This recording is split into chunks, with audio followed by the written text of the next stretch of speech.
بسم الله الرحمن الرحيم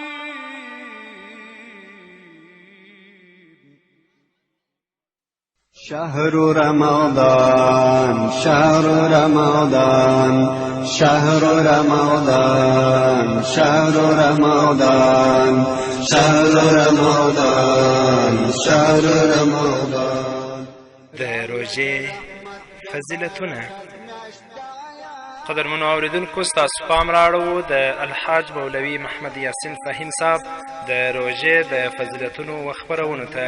رمضان شهر رمضان شهر رمضان شهر رمضان شهر رمضان شهر رمضان. بسم الله الرحمن الرحيم. الحمد لله رب العالمين حمد الشاكرين. الصلاة والسلام على سيد الأنبياء والمرسلين سيدنا ونبينا وشفيعنا ومولانا محمد وعلى آله وأصحابه الطيبين الطاهرين. قدرمنو اوریدونکو د ژوند د لارې د خپرونې مینوالو، السلام علیکم ورحمة الله وبرکاته. ستاسو روغتیا او خوشحالي د پاک رب نه غواړم، په دې هیله چې د صحت او عافیت جامې په تن ولرئ او خوشحالي مو په برخه وي. دا دی زه محمد یاسین فهیم د ژوند د لارې د خپرونې په وړاندې کولو کې ستاسو په خدمت کې یم. زموږ د نننۍ خپرونې موضوع بیا هم د روژې مبارکې میاشتې فضائل او برکات. رسول الله صلی الله علیه وسلم فرمایی: سید الشهور شهر رمضان و سید الایام یوم الجمعه.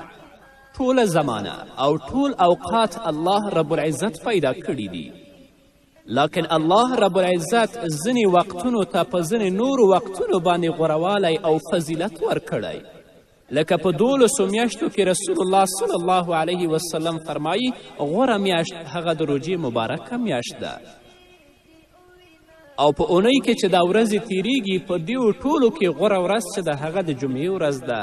نو ځکه رسول الله فرمایی سید الشهور شهر رمضان و سید الایام یوم الجمعه.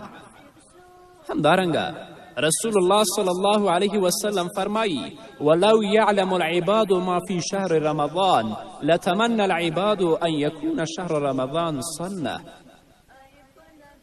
رسول الله صلی الله علیه وسلم فرمایی هغه برکات او هغه رحمتونه چې الله رب العزت د رمضان په مبارکه میاشت کې ایښي، که د الله رب العزت بندگان د دې نه خبر شي نو تل لپاره به دوی دا هیلې او آرزو کوي چې کاش د روژې مبارکه میاشت یو کال وای.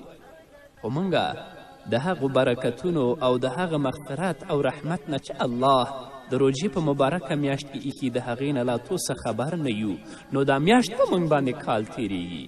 لکن رسول الله فرمایی هغه رحمتونه د الله او هغه برکتونه د الله او هغه بخښنې د الله چې د روژې په مبارکه میاشت کې دي، که د الله بندگان د دې نه خبر وی نو تل لپاره به دوی دا هیله کولی چې ای کاش د روژې مبارکه میاشت یو کال وی.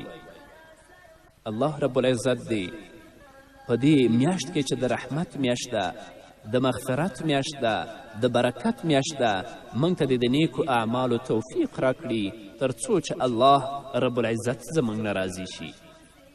همدارنګه حضرت عباده بن صامت رضی الله تعالی عنه د رسول الله صلی الله علیه وسلم نه روایت کوي، فرمایی ان رسول الله صلی الله علیه وسلم قال یوما وقد حضر رمضان أتاكم الرمضان شهر بركة يخشاكم الله فيه فينزل الرحمة ويحط الخطايا ويستجيب فيه الدعاء ينظر الله تعالى إلى تنافسكم فيه ويباهي بكم ملائكته فأروا الله من أنفسكم خيرا فإن الشقي من حرم فيه رحمة الله عز وجل.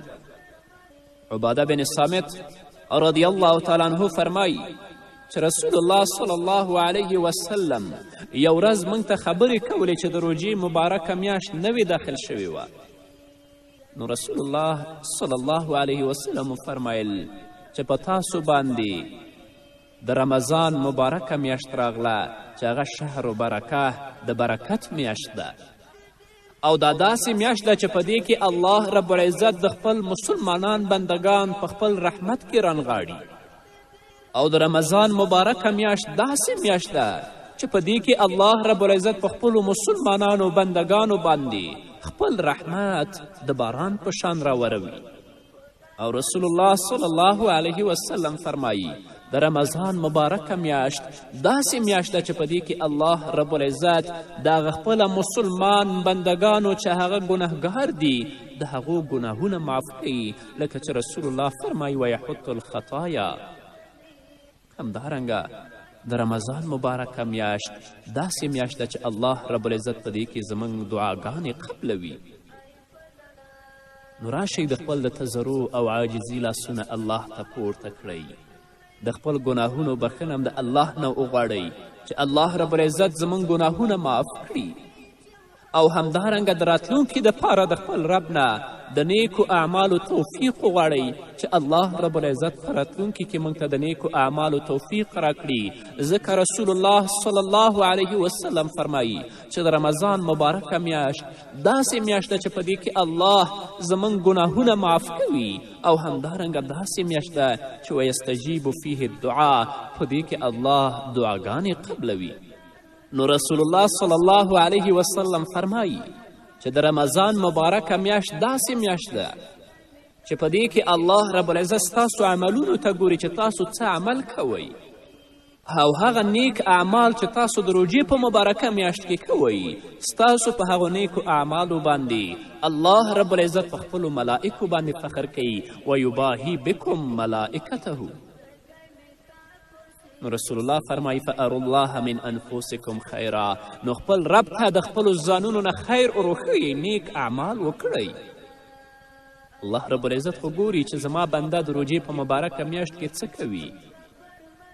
نو راشئ خپل رب ته د روژې په مبارکه میاشت کې نیک اعمال او خیر وروښیئ، ځکه هغه انسان چې د روژې په مبارکه میاشت کې هغه ته مغفرت او بخښنه ونشي، او هغه د الله رب العزت په رحمت کې رانغښتی نه وي، هغه شقی او بدبخته انسان دی.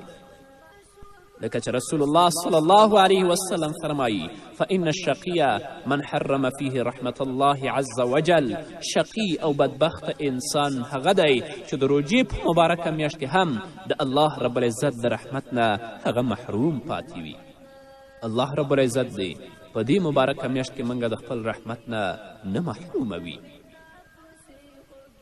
همدارنګه رسول الله صلی الله علیه وسلم فرمایی اذا جاء رمضان فتحت ابواب الجنه وغلقت ابواب النار وسفدت الشیاطین.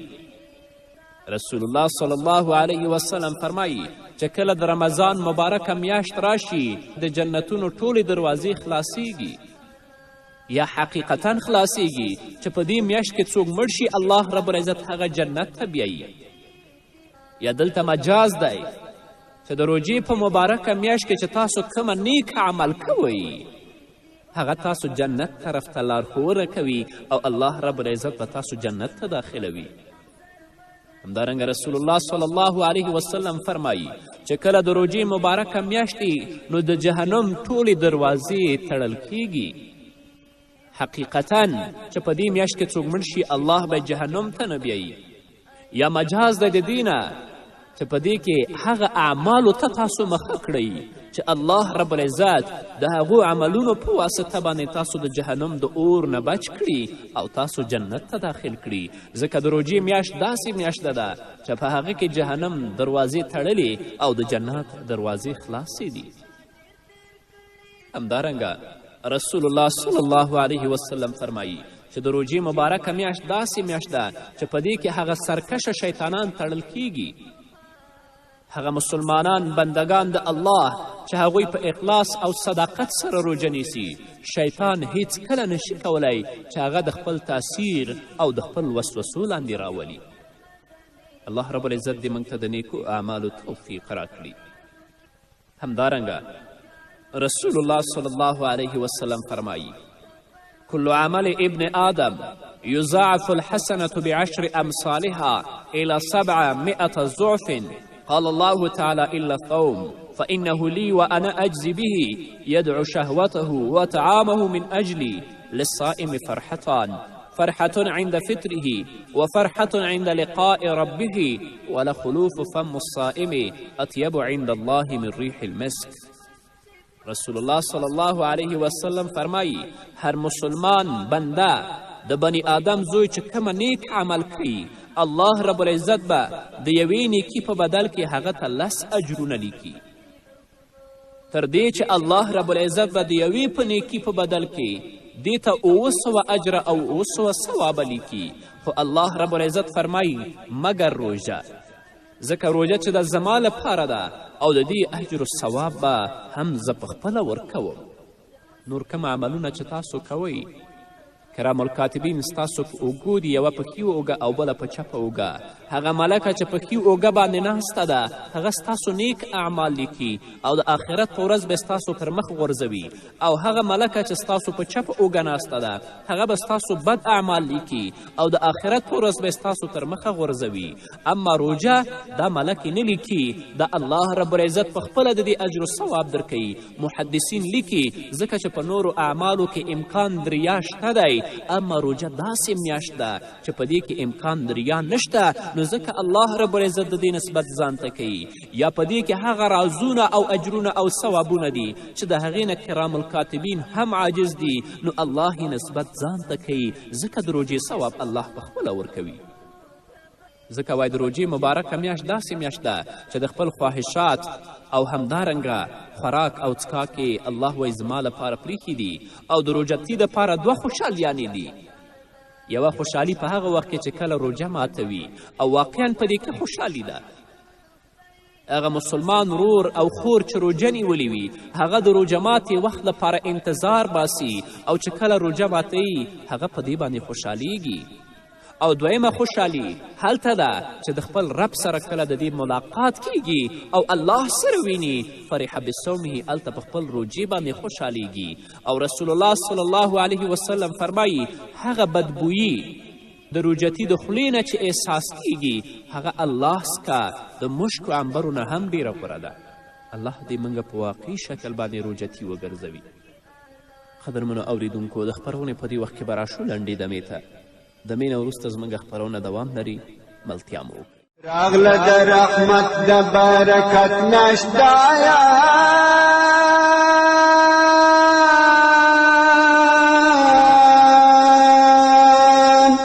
شهر رمضان شهر رمضان شهر رمضان شهر رمضان بندی دروازه د دوزخوی خلاصی دروازه د جنتوی.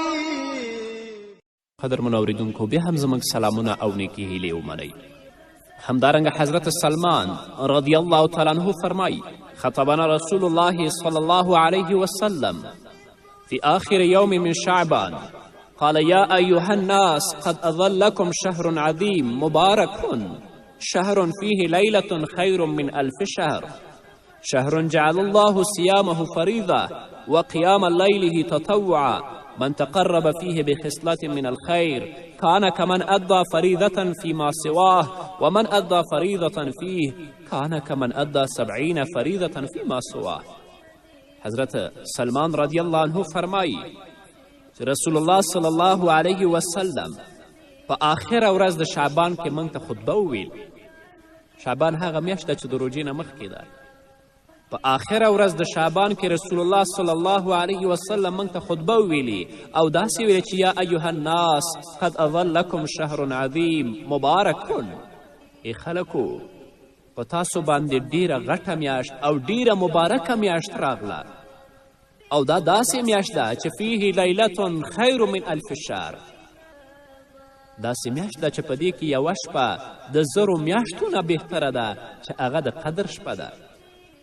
همدارنګه رسول الله صلی الله علیه وسلم وفرمیل شهر جعل الله صیامه فریضه و قیام لیله تطوعا.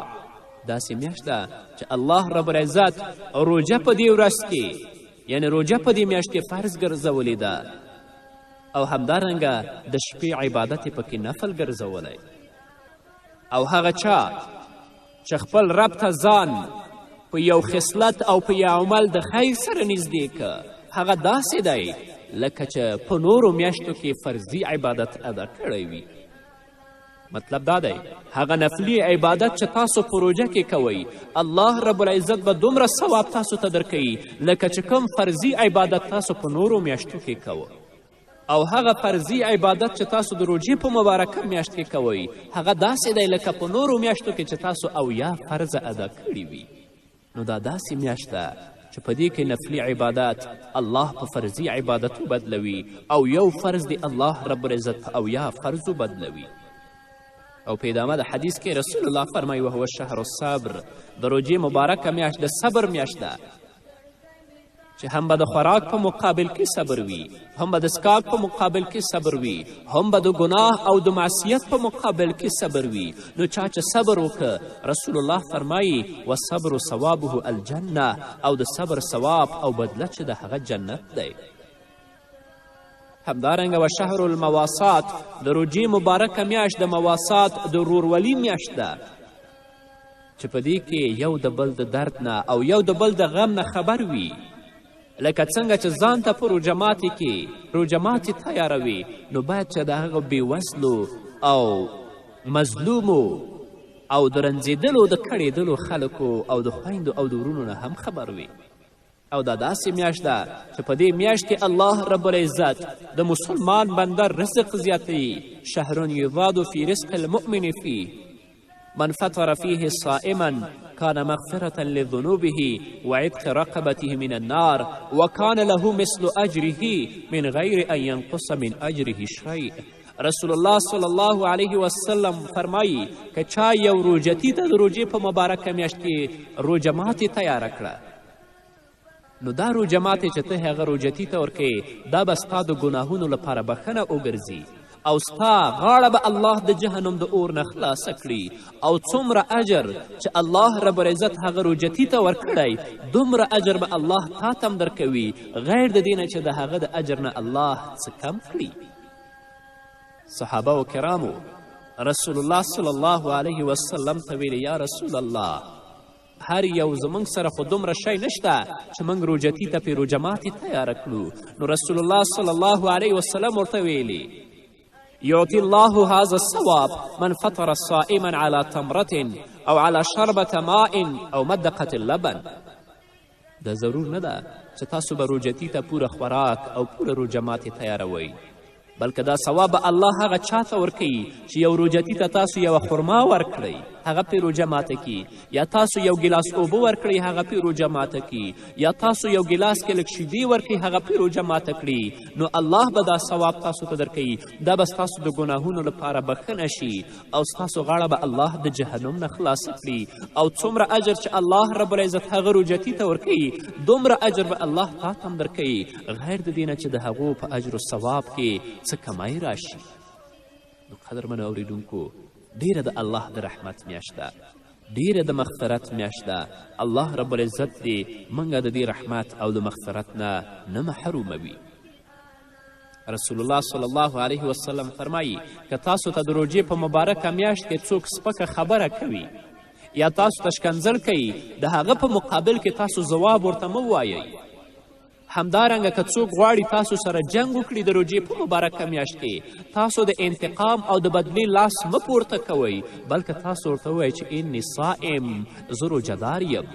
فإن صابه أحد او قاتله فليقل انی صائم. که تاسو ته څوک بد رد وایي تاسو سره غواړي چې جنګ وکړي نو تاسو بدله مه اخلئ، تاسو ورته وایئ چې زه روژهدار یم. نو یو انسان یو مسلمان روژتي انسان هله د الله رب العزت په دې رحمتونو کې رانغښتل کیږي او د الله رب العزت د مغفرت او د رحمت سبب مستحق ګرځي چې هغه د خپل بدن ټول غړي روژه کړي. دا نه چې په خولې باندې خوراک او څښاک نه کوم خو دروغ وایم، حرام ګورم، حرام اورم او حرامو ته متوجه کیږم، دا روژه بیا روژه نه ده. او تل لپاره دا کوشش کوئ په سړک کې په جومات کې مسافرین ورونه دي تاسو هغو ته څه روژه ماتې تیاره کړئ کم از کم کنی یو ګیلاس اوبه خو ورکړئ یوه خرما خو ورکړئ چې الله رب العزت تاسو ته هم بخښنه وکړي او څومره اجر چې الله هغو ته ورکړی هغومره اجر الله تاسو ته درکړي. دا نه چې خپل ځان ته او خپلو کورنۍ ته په روجماتې کې په څو ډوله روجماتې او خوراکونه تیار کړي وي او هغه مسافر او بیچاره او بېوزله چې زموږ په کلي او په کور یا په جومات کې دی د هغه نه موږ خبر نه یو. همدارنګه رسول الله صلی الله علیه وسلم فرمایی وهو شهر اوله رحمه واوسطه مغفره واخره عتق من النار من خفف عن مملوکه فیه غفر الله له واعتقه من النار. رسول الله فرمایی چې د روژې مبارکه میاشت داسې میاشت ده چې اوله لسیزی د الله رحمت دی، دویمه لسیزی د الله مغفرت دی او آخره لسیزی داسې لسیزه ده چې په هغې کې الله د خپل ګنهګار بندگان د جهنم د اور نه خلاصوي او چا چې په خپل مزدور باندې په دې ورځ کې تخفیف وکړه یا په دې میاشت کې په هغه باندې کار سپک که الله به دې ته بخښنه وکړي او الله به یې د جهنم د اور نه خلاص کړي. همدارنګه رسول الله فرمایی واستكثروا فيه من 4 خصال خصلتين ترضون بهما ربكم وخصلتين لا غناء بكم عنهما فأما الخصلتان اللتان ترضون بهما ربكم فشهادة أن لا إله إلا الله وتستغفرونه وأما الخصلتان اللتان لا غناء بكم عنهما فتسألون الله الجنة وتعوذون به من النار. رسول الله صلی الله علیه وسلم فرمایی چې تاسو د روژې په مبارکه میاشت کې 4 عملونه ډیر زیات کوئ. 2 هغه عملونه دي چې په هغو باندې ستاسو رب راضي کیږي او 2 هغه عملونه دي چې تاسو د هغه نه خلاصی نه لرئ. هغه 2 عملونه چې په هغو باندې ستاسو رب ستاسو نه راضي کیږي، یو عمل دا دی چې شهادت الله اله الا الله وتستغفرونه، تاسو د شهادت کلمه ډیره وایئ، او دویم دا چې د خپل رب نه د دې مبارکه میاشت کې د خپل د ګناهونو بخښنه غواړئ. او هغه 2 عملونه او خصلته چې تاسو د هغه نه خلاصی نه لرئ، یو دا چې فتسألون الجنه، د الله نه په دې مبارکه میاشت کې د جنت سوال وکړئ، او همدارنګه وتعوذون به من النار، تاسو د الله نه په دې مبارکه میاشت کې د جهنم د اور نه پناه وغواړئ. نو د یو مسلمان روژتي په خوله باندې باید تل لپاره د شهادت کلمه جاري وي او همدارنګه د هغه په خولې باندې استغفار جاري وي، د خپل رب نه بخښنه وغواړي او همدارنګه د الله نه د جنت سوال وکړي او د جهنم نه پناه وغواړي. همدارنګه رسول الله فرمایی ومن سقى صائما سقى الله من حوضي شربة لا يظمأ حتى يدخل الجنه. رسول الله فرمایی چې چا د روژې په مبارکه میاشت کې یو روژتي ته یو ګیلاس اوبه ورکړې او هغه خپله تنده په دې باندې ماته کړه، نو الله رب العزت به دې ته د آخرت په ورځ باندې زما د حوض نه چې د حوض کوثر دی هغه ته به اوبه ورکړي، هغه به سیرابه کړي، تر هغه وخته پورې به دا بیا نه تږی کیږي تر څو چې جنت ته داخل نشي. الله رب العزت دې موږ ته د نیکو اعمالو توفیق راکړي. د روژې په مبارکه میاشت کې کوشش کوئ قدرمنو اوریدونکو، د قرآن تلاوت کوئ، د الله ذکر کوئ او همدارنګه هغه عملونو ته مخه کړئ چې واقعا هغه د خیر عملونه وي او په هغه باندې رب العزت زموږ نه راضي کیږي. او د هغه عملونو نه چې هغه د الله رب العزت د نارضایتي او د ناخوښي سبب ګرځي، د هغې نه خپل ځان، خپله کورنۍ، خپل خپلوان وژغورئ او په دې میاشت کې واقعا ځان د الله رب العزت د مغفرت او د رحمت مستحق وګرځوئ. په دې هیله قدرمنو اورېدونکو نو ځان لپاره او تاسې لپاره او د نړۍ ټولو مسلمانانو ورونو او خویندو لپاره د روژې په مبارکه میاشت کې د نیکو اعمالو توفیق غواړم چې الله موږ ته توفیق راکړي چې هغو اعمالو ته مخه کړو چې الله په دې میاشت کې موږ ته بخښنه وکړي. قدرمنو اورېدونکو دا به زموږ نننۍ خپرونه چې ستاسو دران حضور ته وړاندې شوه. تر بلې خپرونې پورې چې زه بیا هم ستاسو دران حضور ته راځم، تاسو ټول په پاک رب سپارم. ښاد، بریالي او کامیاب اوسئ. راغله د رحمت د برکت نشتایا